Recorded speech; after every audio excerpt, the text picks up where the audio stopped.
There is a hole in the earth in the American Southwest that is so large that the human mind refuses, on first encounter, to process it as real. It is 277 miles long. It is up to 18 miles wide. It is a mile deep, 1,600 meters from the rim to the Colorado River at the bottom. Its walls expose almost 2 billion years of geological history in stacked layers of limestone and sandstone and shale and granite. Each layer chapter in the story of what the Earth was doing at a specific moment in the incomprehensible expanse of geological time. The oldest rocks at the bottom, the Vishnu basement rocks, the dark twisted metamorphic foundation of the canyon, were formed approximately 1.8 billion years ago, when the Earth was less than half its current age and the most complex life on the planet was single-celled organisms floating in a primordial ocean. The Colorado River at the bottom, green and powerful and running fast through the narrow inner gorge, has been cutting this canyon for 5 to 6 million years. 5 to 6 million years of water moving downhill, carrying sediment, dissolving limestone, grinding granite, cutting 1 centimeter deeper every 1,000 years with the patient geological arithmetic of erosion that has no concept of hurry because it has all the time in the world.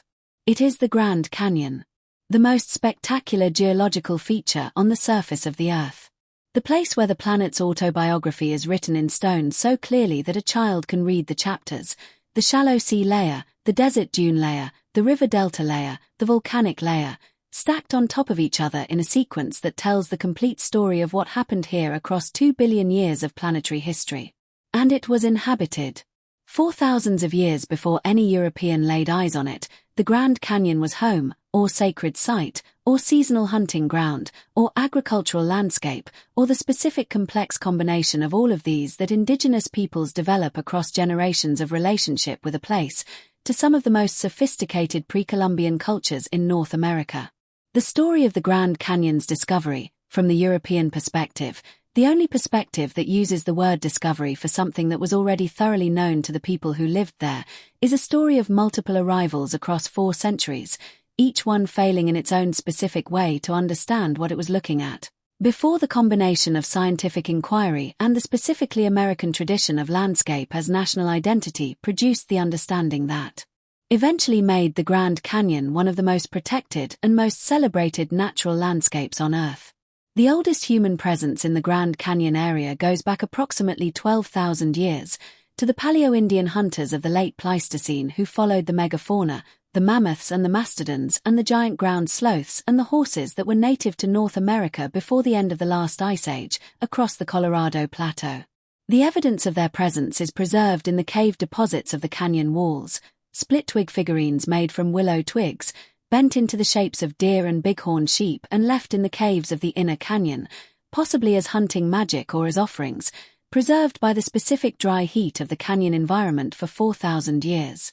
The ancestral Puebloans, the people whose descendants are the modern Pueblo peoples of the American Southwest, were the most architecturally accomplished of the canyon's pre-contact inhabitants. They built on the canyon walls and in the canyon side canyons and on the south rim above, granaries and dwellings and ceremonial structures tucked into the natural alcoves of the sandstone cliffs, accessible only by the specific climbing techniques that the canyon's vertical geography required and that the ancestral Puebloans had developed over generations of living in a landscape that was simultaneously a home and a fortress. The ruins of their dwellings are still visible in the canyon walls today: the Tusayan ruin on the south rim, the ruins in the side canyons, the granaries high in the cliff faces that tourists look up at from the canyon trails and wonder how anyone got there. By the time European explorers arrived, the canyon was inhabited and used by multiple distinct peoples.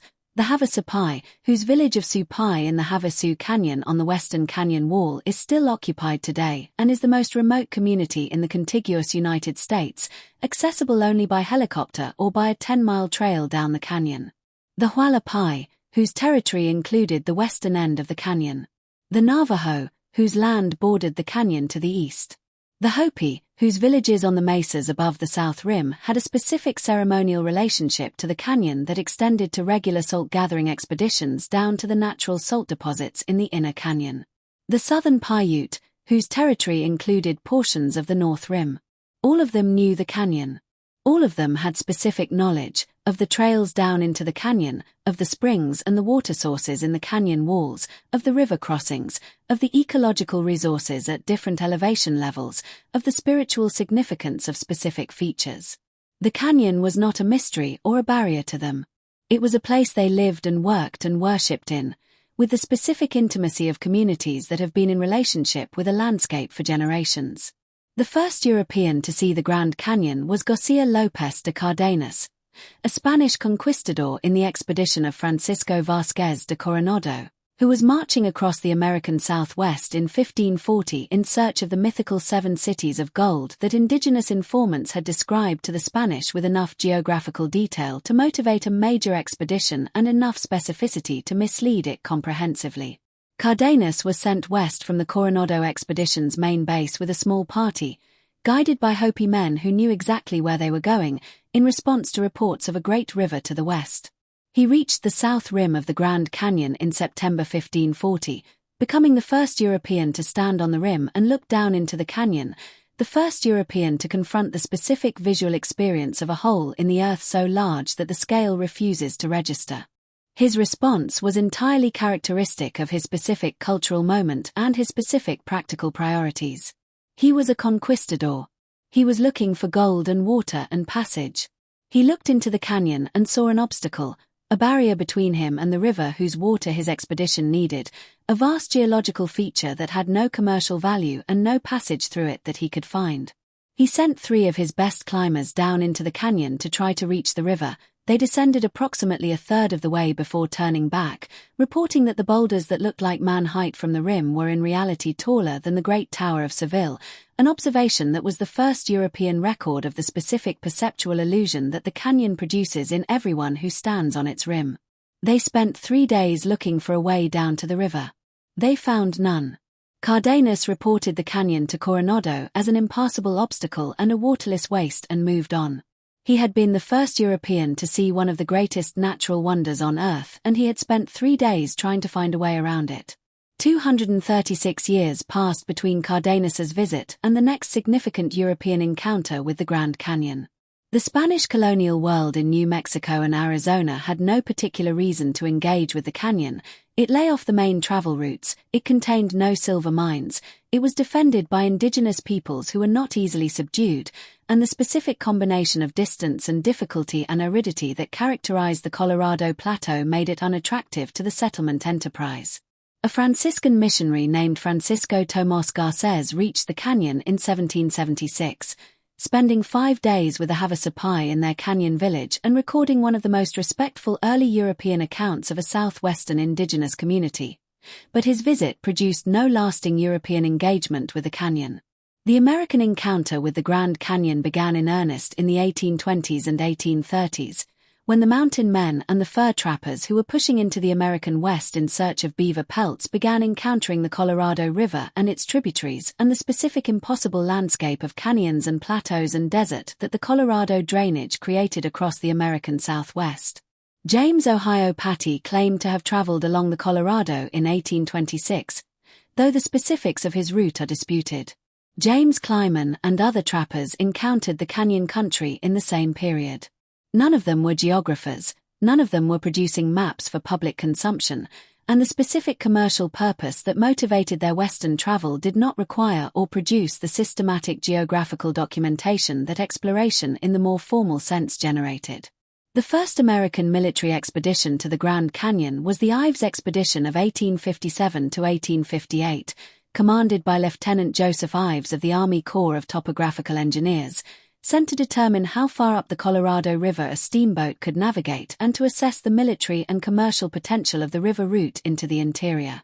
Ives steamed up the Colorado from its mouth in the Gulf of California, ran his steamboat onto a rock at Diamond Creek where the Grand Canyon begins, switched to smaller boats, and eventually reached the canyon bottom near the western end of the canyon. His report to Congress, which concluded that the region around the Grand Canyon was altogether valueless and that it could be approached only from the south and after entering it there was nothing to do but leave, is one of the most comprehensively wrong assessments in the history of American geographical exploration. The region that Ives dismissed as valueless is now one of the most visited national parks in the world, attracting 6 million visitors per year and generating billions of dollars in tourism revenue. The canyon that he found impossible to approach is now accessible by a paved road and a railway line. The specific failure of the military commercial lens to perceive the value of something that had no immediate military or commercial application is entirely characteristic of the mid-19th century American government's relationship to landscape. John Wesley Powell saw it differently. Entirely differently.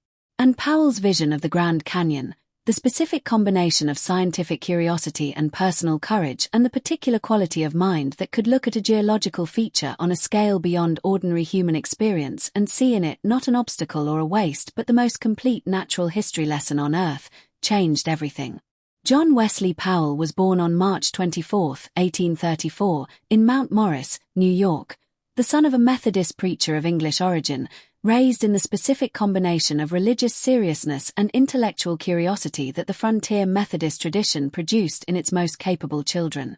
He grew up on the American frontier. His family moved repeatedly westward as Powell's father followed the expanding settlement frontier and acquired the specific combination of natural history enthusiasm and physical toughness and self-reliance that frontier childhood provided. He was a naturalist before he was an explorer, collecting specimens, reading science, corresponding with established scientists, developing the specific intellectual framework of someone who approaches the natural world with systematic curiosity rather than commercial calculation. He lost his right arm at the Battle of Shiloh in 1862, one of the most bloody engagements of the Civil War, where he was struck by a musket ball while raising his arm to give a command. He was 28 years old. He recovered, served through the rest of the war despite the loss, and returned to civilian life with the specific quality of someone who has discovered what he is capable of enduring and finds that it is more than he had previously imagined.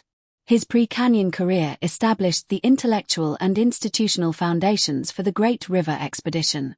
He became a professor of geology at Illinois Wesleyan University, built a reputation in the scientific community, organized collecting expeditions to the Rocky Mountains in 1867 and 1868 that gave him direct experience of Western geological conditions and brought him to the edge of the canyon country of the Colorado Plateau.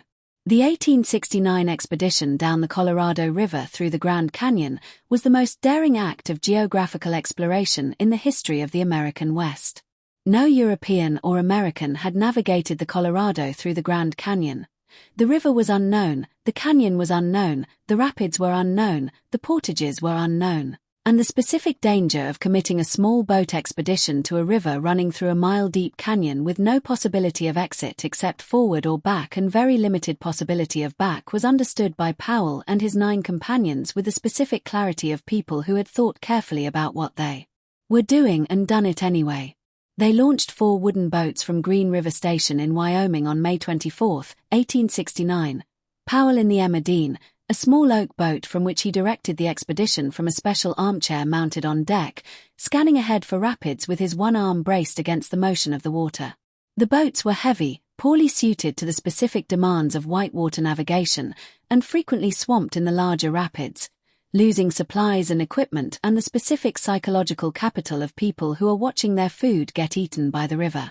The Colorado through the Grand Canyon is one of the most challenging whitewater rivers in the world. The specific combination of the river's gradient, dropping approximately 8 feet per mile through the canyon, nearly double the gradient of Niagara Falls averaged over a distance, and the enormous volume of water moving through a relatively narrow channel creates rapids of extraordinary power and violence.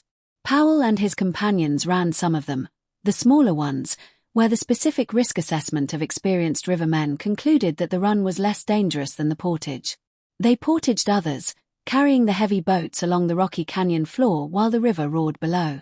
They lined the boats, lowering them on ropes through rapids too dangerous to run but too difficult to portage, with the specific exhausting rope work of people negotiating with a river that does not negotiate.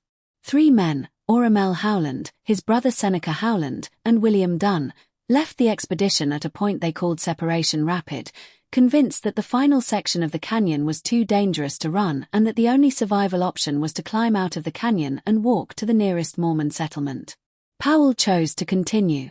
The 3 men who left were killed shortly after reaching the rim, by Shivwits Paiute people, almost certainly in retaliation for a previous killing of a Paiute woman by American prospectors. the specific tragic complexity of the frontier violence that made the American West so dangerous for everyone in it. Powell and the remaining 5 men ran Separation Rapid, proving, as the event showed, that it could be run, and emerged from the Grand Canyon on August 30, 1869, 99 days after launch at the Virgin River confluence. They had navigated approximately 1,000 miles of river, run and portaged approximately 400 rapids, and produced the first navigation of the Colorado River through the Grand Canyon. Powell's account of the expedition, published as Exploration of the Colorado River of the West and its tributaries in 1875, is one of the masterpieces of American scientific travel writing. His descriptions of the canyon's geology, the layered walls, the Precambrian basement, the sequence of geological time exposed in the canyon stratigraphy, were the first systematic geological account of the canyon's structure and established the specific scientific understanding that eventually made the canyon the most important geological classroom on Earth. He made a second river expedition in 1871 to 1872, this time with better boats, better organization, and a photographer, E.O. Beeman, who produced the first photographic images of the Grand Canyon interior. He became the director of the United States Geological Survey in 1881, and in that capacity produced some of the most important and most prescient analysis of Western American water resources and the specific limitations that aridity imposed on the settlement of the Colorado Plateau, arguing, against the expansionist optimism of the frontier era, that the American West could not support the kind of dense agricultural settlement that the East had developed, that water was the limiting resource, and that the specific ecosystem of the Colorado Plateau required a different relationship between human beings and landscape than the one that American settlement patterns assumed. He was right. The water crisis of the contemporary American West, the overallocation of the Colorado River, the depletion of Lake Mead and Lake Powell, the specific emergency of a river system committed to providing more water than it actually carries, is the direct fulfillment of Powell's 19th-century warnings, ignored for a century because the optimism of American expansion found his cautions inconvenient. Theodore Roosevelt visited the Grand Canyon in 1903 and delivered a speech from the rim that has become one of the foundational texts of the American conservation movement. "Leave it as it is," he said. "You cannot improve on it. The ages have been at work on it and man can only mar it. Keep it for your children and your children's children and all who come after you as the one great sight which every American, if he can travel at all, should see." The Grand Canyon was designated a national monument in 1908 and a national park in 1919, over the strenuous objections of the mining and ranching interests that had been exploiting the canyon country since the late 19th century and that continued to regard the canyon as an economic resource rather than a natural wonder deserving protection. The arguments about the balance between exploitation and conservation in the canyon country have never entirely stopped. The proposal in the 1960s to build 2 dams inside the Grand Canyon, which would have flooded substantial portions of the canyon, was defeated only by one of the most effective conservation campaigns in American history. The Grand Canyon today is one of the most visited places on Earth, 6 million people per year standing on the rim and experiencing the specific visual experience that Cardanus experienced in 1540, that Powell experienced from the river bottom in 1869, that every human being who has ever stood on the rim has experienced. The specific vertigo of confronting something so large that the human perceptual system, calibrated for human-scale environments, refuses for a moment to process it as real. It is real. It is 2 billion years of real. The oldest rocks at the bottom formed when the Earth was less than half its current age. The river at the bottom is still cutting, still a centimeter deeper every 1,000 years, still working, still patient, still going. The canyon will be here long after the civilization that named it is gone. The Colorado River will have cut another 100 meters by then. And the Vishnu basement rocks at the bottom, 1.8 billion years old already, will be 1.8 billion years plus whatever the river has taken to reach the sea. It keeps time differently down there. It always has.